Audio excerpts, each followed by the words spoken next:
우리 인생은 선택의 연속입니다. 그래서 우리는 오늘 아침에 일어날 적에도 오늘 아침에 6시에 일어날까, 7시에 일어날까, 8시에 일어날까 생각합니다. 그리고 오늘은 내가 7시에 일어나야지. 그리고 선택하고 7시에 일어나게 됩니다. 하루에 3끼 먹는 것도 마찬가지예요. 집에서 어머니라든가 부모님이라든가 혹은 아내 혹은 남편이 해주는 그냥 식사도 할 수 있겠지만은 혹시 이제 직장생활이라든가 또 사업하시는 분들은 오늘 점심을 뭐를 먹지 하면서 생각하게 됩니다. 오늘은 짬뽕이 이렇게 입에 당기네 하면서 짬뽕 먹으러 가는 사람들도 없지 않아 있습니다. 직장이나 사업체 가는 것도 선택입니다. 혹시 직장 가는 분들 중에서 미국에서는 식데이가 있습니다. 그래서 1년에 며칠은 조금만 아파도 아픕니다 하고 직장에 안 나가도 됩니다. 그것이 제도화되어 있습니다. 그래서 오늘 직장 나가는 것도 내가 선택할 수가 있는 거예요. 또 학생들이 학교 가는 거 선택입니다. 특별히 우리 미국 대학에는 이렇게 그 attendance 그거 별로 보지 않습니다. 그래서 이 학생이 지금 클래스에 와 있는지 안 와 있는지 교수님들이 별로 상관하지 않습니다. 그래서 클래스 가는 것도 내 선택이에요. 오늘 가자, 가지 말자. 결혼도 선택입니다. 이혼도 선택입니다. 이 모든 것이 우리가 매일 삶 속에서 선택하며 살아갑니다. 그런데 우리의 오늘의 선택은 뭐 오늘 내가 짜장면을 먹을까 말까 그래서 먹으면 먹고 안 먹으면 안 먹고 이 정도로 끝나지만은 어떤 선택들은요 5년 10년 후에 그 결과가 나타나게 됩니다. 그리고 어떤 중요한 선택들은요 내 세대는 별로 표가 나지 않지만은 내 자손 후손에 지대한 영향을 끼치게 된다는 것입니다. 요새 저희 집에 우리 두 딸이 한국말을 하기를 좋아합니다. 그래서 진짜 우리가 말하는 콩글리시를 하고 있습니다. 그래서 그 말을 듣는다면 진짜 웃기고요. 그 미국 사람들이 우리가 이렇게 영어 하는 거 들으면서 이렇게 좀 이해 못하고 그리고 what 그렇게 물어보잖아요. 이제 제 반대편에 서 보니까 그게 좀 이해가 돼요. 왜냐하면 우리 자녀들이 하는 한국말이 때로는 make sense가 되고 때로는 전혀 이게 막 그냥 문법도 틀리고 발음도 이상한 그런 말을 하게 됩니다. 그러나 그래도 여기서 태어난 애들이 이렇게 한국말 하려고 노력하는 거 보면 참 기특하고 감사한 마음이 있습니다. 그러면서 문득 생각나는 게 우리 세종대왕이 생각나더구만요. 왜냐하면 조선 그 초기 아닙니까? 4대째 왕인데 그 세종대왕이 한글을 창시를 한 거예요. 이게 엄청난 사건입니다. 왜냐하면 이 세계 지금 유엔에 가입된 나라가 193나라라고 합니다. 근데 그 나라 중에 자기 나라 말을 자기네의 글로 표현하는 나라가 그렇게 많지가 않습니다. 근데 그 중에 하나 바로 우리 한국이에요, 한국. 근데 세종대왕이 이 한글을 창시하게 된 그 이유는 뭐냐면 그 한문이 너무 어려운 거예요. 그래서 양반집 자녀들만 좀 배우지 그 백성들은 이 한문을 배울 수가 없습니다. 그러니까 이 백성들도 글을 읽고 자기 마음과 생각을 표현할 수 있는 그렇게 돼야 되지 않냐 그런 마음을 가지고 세종대왕께서 한글을 창시한 것을 우리가 알 수가 있습니다. 근데 이 하나의 글을 만드는 것은요 그 자체가 힘듭니다. 자체가 힘들어요. 그래서 선교단체 중에 위클리프라는 선교단체가 있는데 거기에 소속된 선교사님들은 이 지구상의 모든 족속들을 찾아가서 말은 있지만은 글이 없는 그 나라에게 글을 만들어줘서 그 사람 그 글로 성경책을 번역해서 성경을 읽게 하는 것이 바로 위클리프 선교단체에서 하는 일입니다. 근데 선교사 개인 혹은 선교사님들이 한 지역에 가서 그 사람들의 말을 듣고 또 그 사람들의 말을 만들어주고 성경 번역하는 데가 이게 뭐 1, 2년에 되는 것이 아니라 20년, 30년, 때로는 평생의 작업입니다. 그래서 그들로 하여금 하나님의 말씀을 어떻게 하면 읽게 할까? 그런 의도에서 그런 수고를 하는 것을 알 수가 있습니다. 그러니까 이 세종대왕이 한글을 만든 것 자체는 너무 어려운 일이에요. 이게 쉬운 일이 아닙니다. 그러나 또한 세종대왕은 안팎에서 지금 핍박을 위협을 받으면서, 그렇죠? 이 한글을 왜 만드냐 하고 반대하는 세력들이 많이 있었다는 것입니다. 여러분 8년 전에 혹시 그 뿌리 깊은 나무라는 드라마를 보셨는지 모르겠는데 바로 그 드라마가 그 얘기예요. 그래서 그 드라마 얘기를 보면요, 크게 이 두 가지 세력이 반대를 합니다. 하나는 그 안에서 그 밀본이라는 어떤 조직이 있는데, 그 조직은 그 기본적으로 이 조선이라는 나라는 사대부 양반들의 나라지 이 왕의 나라가 아니다. 그래서 항상 왕을 견제하고 왕이 좀 권력을 잡으려고 그러면 그거에 대해서 반대하는 이 밀본이라는 조직이 이 한글 창시를 반대합니다. 밖으로는 또 명나라죠, 명나라. 그 당시만 해도 우리 조선이 정치적으로, 경제적으로, 문화적으로, 언어적으로 모든 면에 명나라를 의존하고 있는 판인데, 갑자기 그냥 이 명나라 입장에서 저 변방의 조그만 나라에서 자기네 글을 만들겠다, 이거는 있을 수가 없는 얘기죠. 그래서 세종대왕은 안팎으로 뭡니까? 이런 엄청난 저항과 위협을 받으면서 이 일을 합니다. 근데 이 일을 감당할 수 있는 것은 바로 세종대왕께서 선택을 했기 때문입니다.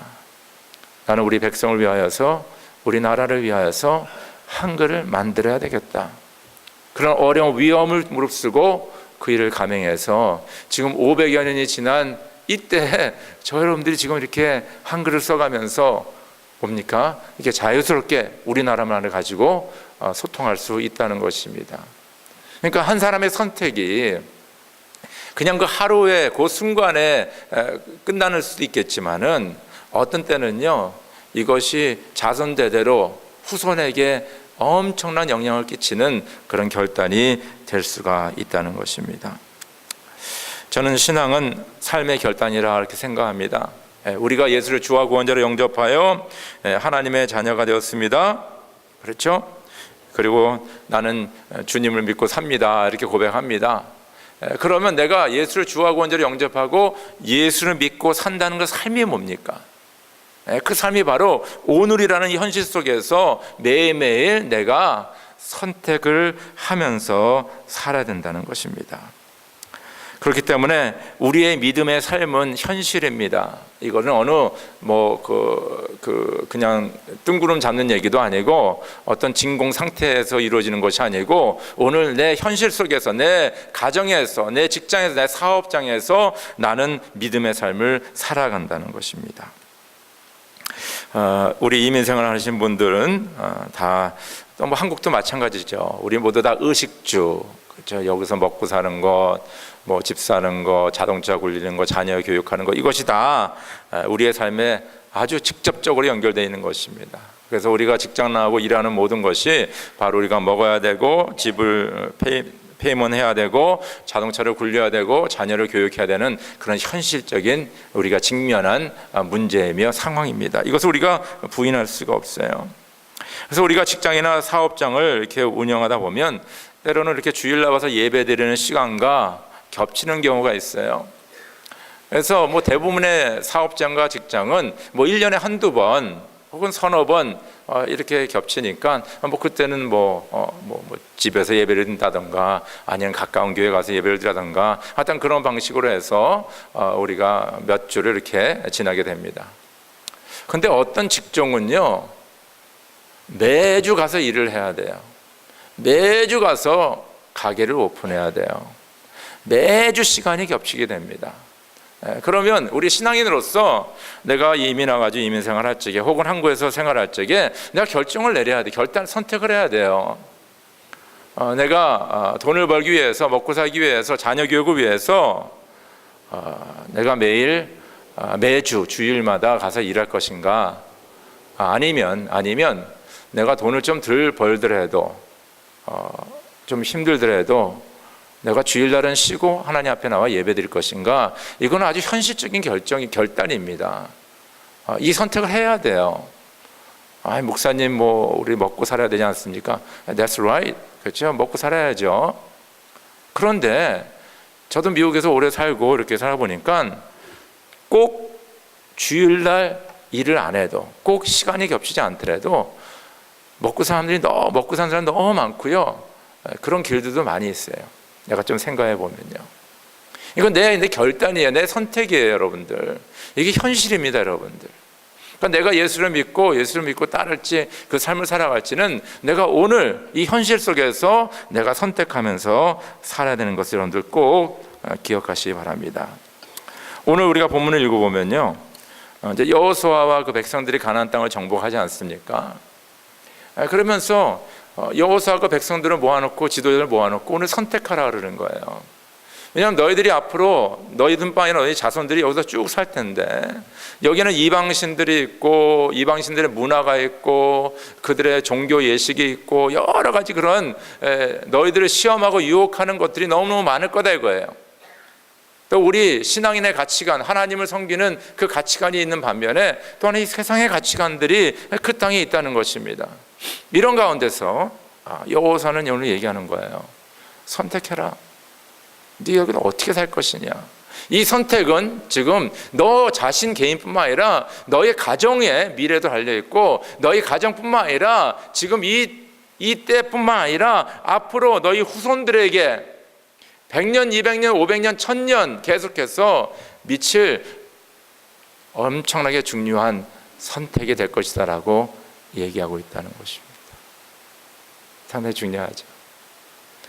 그래서 여호와서는 얘기하지 않습니까?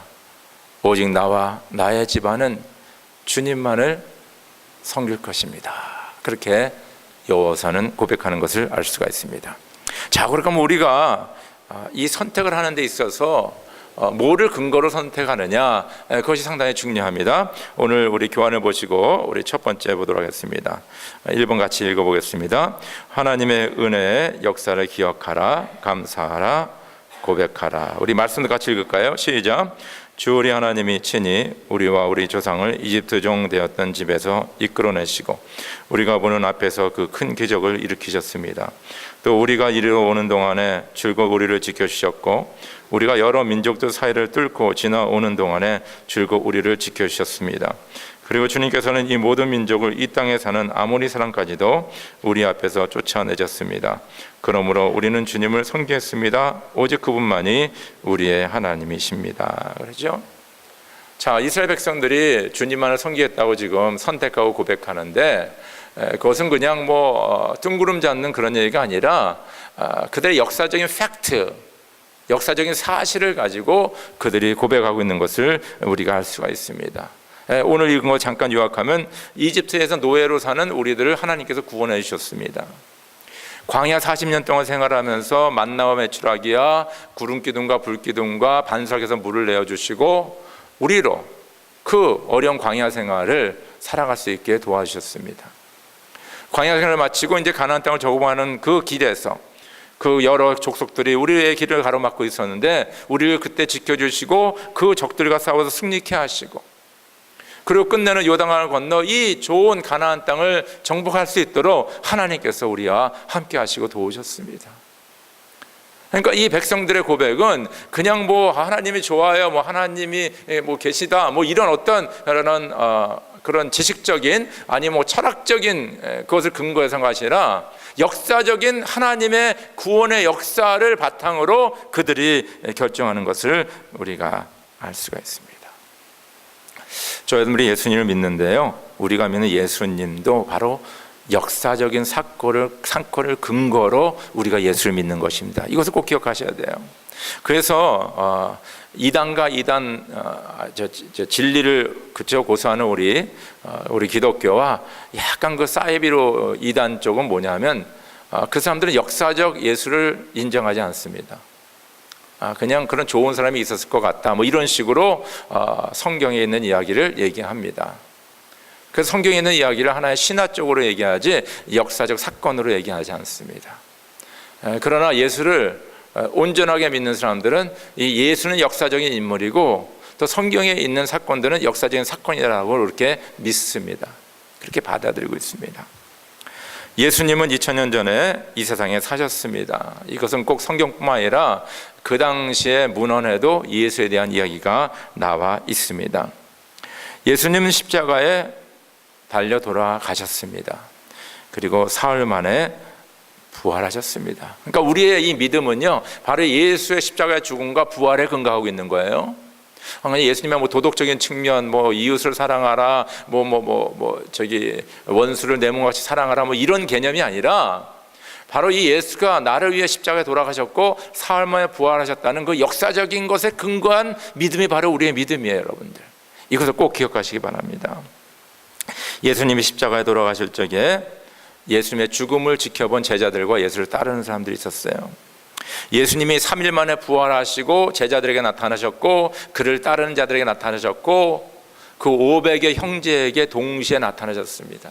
이게 놀라운 일이죠. 그러니까 예수가 십자가에 죽는 것을 사람들이 보았고, 그리고 예수가 사흘 만에 부활한 그 몸을 그분을 만나며 그분과 함께 식사하며 그분과 함께 얘기를 나누는 그런 역사가 있었다는 것입니다. 제가 지난번에도 설교를 했지만은 바로 자기 가족의 하나인 예수가 나의 하나님이다 고백하는 것은 이거는 거의 불가능한 일이죠.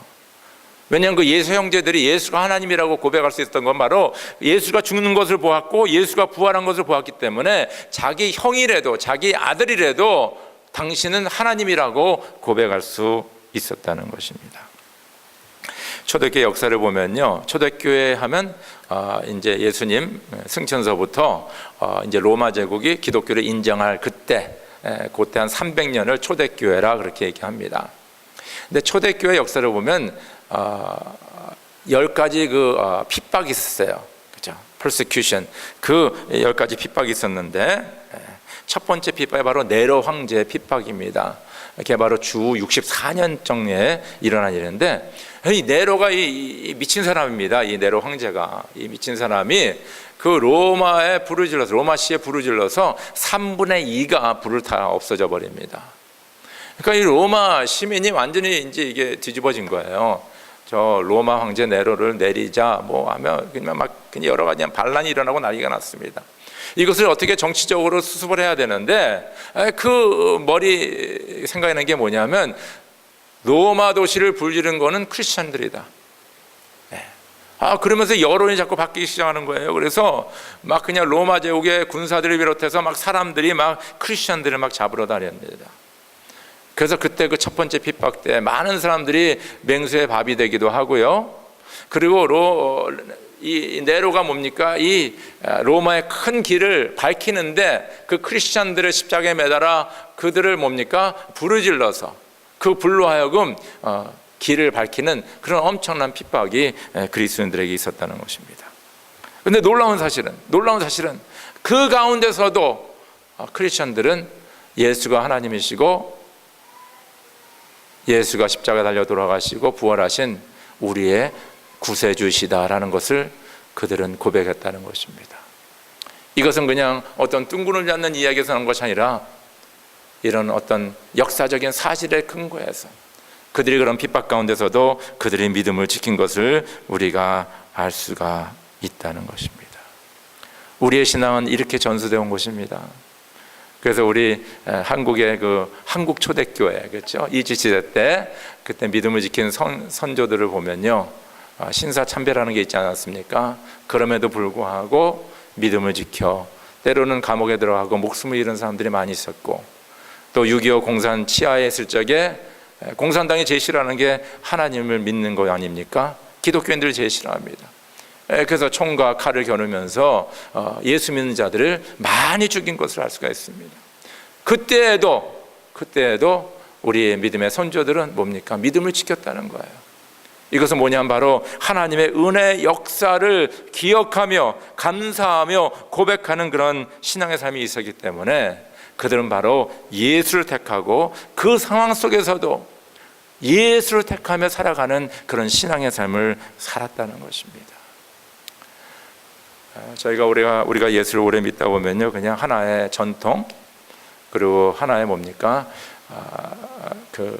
내가 항상 해오던 거니까, 그렇죠? 그래서 습관적으로 우리가 종교 생활을 하게 됩니다.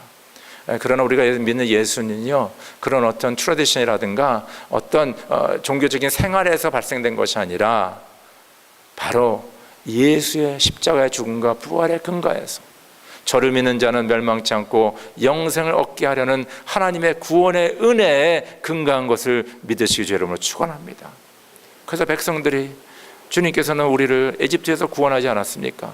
광야 40년에 우리를 돌보지 않았습니까? 그 원수들이 몰려왔을 때 우리를 지켜주시고 승리케 하지 않았습니까? 이 가나안 땅을 우리에게 주지 않았습니까? 바로 우리는 이 하나님을 섬겼습니다라고 그들은 하나님을 선택한다는 것입니다. 이런 귀한 믿음의 선택이 있기를 주의 이름으로 축원합니다. 두 번째는요, 선택하지 않으면 선택당한다. 선택하지 선택당하게 되어 있습니다. 우리 여호수아 24장 21절 24절 같이 읽읍시다. 시작. 그러자 백성들이 여호수아에게 말하였다. 아닙니다. 우리는 주님만을 섬기었습니다. 여호수아가 백성에게 말하였다. 당신들이 주님을 택하고 그분만을 섬기겠다고 한 말에 대한 증인은 바로 여러분 자신들입니다. 그러자 그들은 말하였다. 우리가 증인입니다. 여호수아가 또 말하였다. 그러면 이제 당신들 가운데 있는 이방신들을 내버리고 마음을 주 이스라엘의 하나님께 바치십시오. 백성들이 여호수아에게 말하였다. 우리가 주 우리의 하나님을 섬기며 그분의 말씀을 따르겠습니다. 백성들은 여호수아에게 말합니다.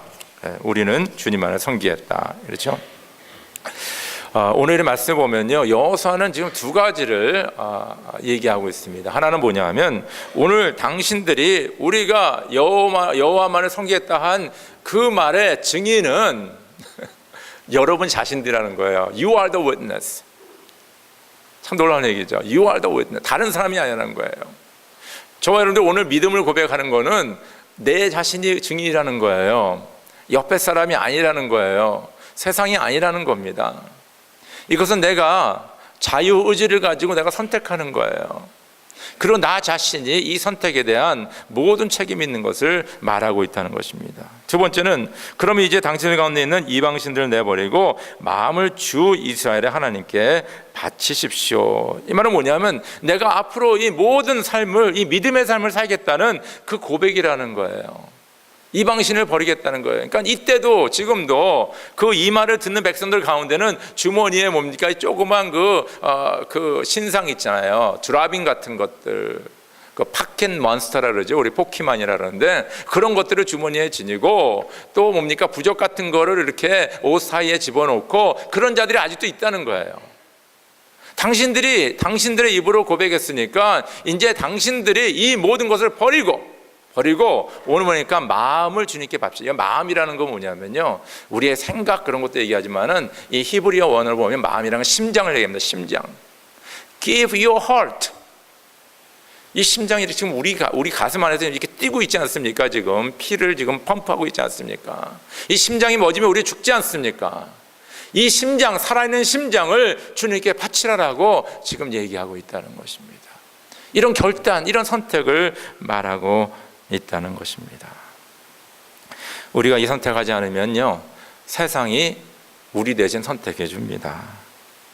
우리가 이런 신앙에 대한 고민하지 않고 공부하지 않고 묵상하지 않고, 그리고 우리가 진짜 심도 높이 우리가 진짜 고민하면서 우리가 성서적인 관점에서 하나님의 가치관을 가지고 선택하지 않으면 세상의 가치관이, 세상의 것들이 우리의 삶을 뭡니까? overwhelm, 아주 덮어버리는 거예요. 그래서 우리는 헤어날 수가 없다는 것입니다. 여러분들 우리가 옷을 입는 것도 그렇고 자동차를 타는 것도 그렇고 뭐를 먹는 건 어떤 가구를 집에 들인 것고 어떤 집으로 이사 갈까, 자녀를 어떻게 교육할까, 여러분 나름대로 고민하지 않고 나름대로 주관적으로 생각하지 않고 결정하지 않으면요, 이 세상이 원하는 대로 그냥 가는 거예요. 아무개는 강남 어디에 30평으로 갔대. 그럼 우리도 거기 가야지. 아무개는 무슨 자동차 샀대. 그럼 나도 그 자동차 사야지. 누구는 애 학교 보내는데 어느 학원에 보냈대. 그럼 나도 학원에 보내야지. 그냥 사람들이 원하는데, 세상이 원하는 대로 그냥 끌려다니게 되는 거예요. 끌려다니게. 주관적인 게 없어. 어떤 기준이 없어요. 여러분, 세상이 이렇게 돌아가는 것을 알 수가 있습니다. 요새 이 미국 정치는요, identity politics or gender politics 그렇게 나옵니다. 여러분들 좀 관심이 있고 이렇게 읽는 이런 리터처를 읽고 이런 커멘터리를 듣는 사람은 제가 무슨 얘기하는지 알 거예요. 쉽게 얘기해서 미국은 현재 우파냐 좌파냐 이렇게 나눠져 있습니다. So you are alt-right or you are radical left 그렇게 얘기합니다. 그래서 예를 들어서 이렇게 name 그 identity politic이 뭐냐면 보통 이제 왼쪽에서 좌파 쪽에서 이제 이런 얘기를 하는데 you are racist, you are homophobic, you are transphobic, you are bigot, you are white supremacist, you are neo-Nazi 그렇게 얘기합니다. 그런 얘기. 그래서 요새 이런 얘기를 제일 많이 듣는 분이 누구냐면 우리 트럼프 대통령이 이 얘기를 많이 듣습니다. 그래서 트럼프 대통령이 대통령이 되기 전까지는 이 왼쪽에 있는 분들에게 상당히 존경받고 참 뭐 돈도 많이 벌고 이렇게 막 박수도 많이 받았는데 대통령 되고 나서 이 보수적인 그런 얘기를 하고 보수적인 그런 그 정책을 펼치니까 이 사람이 이제 레이시스트가 되고 하여튼 이런 아이덴티티 폴리틱. 그럼 오른쪽은 전혀 이러지 않느냐? 오른쪽도 마찬가지입니다. 우리 한국 얘기를 잠깐 하면 저는 이제 60년대 태어나가지고 이제 70년대까지 한국에 살았는데 중반까지 그때만 해도 하여튼간 빨간 옷만 잘못 입어도 빨갱이가 될 수가 있어요. 제가 이제 미국에 와가지고 LA에 살면서 저는 이제 여기 이제 영락교회를 제가 좀 5년 동안 섬기게 됐는데 그때 이렇게 얘기를 들어보니까 어떤 분이 70년대 중반, 80년대 초 그때 중국을 한번 다녀오셨어요. 중국. 근데 그 교회에서 이 영락교회는 이북 사람들이 많습니다. 그 교회에서 이야기하기를 그 양반은 빨갱이야 이렇게 다 된 거예요. 중국에 이제 뭐 사업자 갔다 왔는지 뭐 모르겠지만 일단 중국을 갔다 온 거 이유 하나만으로 왜냐면 뭐 70년대 80년대 이렇게 중국 가기가 쉽지 않거든요. 그러니까 사람들이 이상한 눈으로 보는 거예요. 저 사람 혹시 빨갱이가 아닐까? 그래서 그 당시에 만약에 빨갱이로 이렇게 사람들한테 타깃이 내버리잖아요. 그럼 한국 사회에서 아무것도 하지 못합니다, 여러분들. 그래서 이렇게 이론적으로 빨갱이냐 빨갱이 아니냐 그러겠어요. 그럼 지금은 뭐냐? 지금은 또 다른 얘기가 많이 돌잖아요. 저 사람은 뭐냐 하면 친일파냐 친일파 아니냐. 그래서 조상들을 따지는 거예요. 그래서 조상 가운데 좀 공부하신 분은 다 친일파의 자손이 돼버린 거예요. 이거 무섭지 않습니까, 여러분들? 그 당시에 진짜 뭐 일본을 놓고 뭐 그러지 사람들도 있었겠지만은 그냥 뭐 공부하고 또 공부했으니까 또 뭐 이렇게 높은 자리에 있기도 하고 뭐 이런 사람들 다 싸잡아져서 친일파예요. 그렇게 얘기하는 거예요. 친일파다. 뭐 적폐다. 뭐 이런 얘기를 쓰면서 그런 아이덴티티 폴리틱스를 지금 한국에서도 하고 있는 것을 우리가 알 수 있습니다. 제가 왜 얘기를 하냐면요.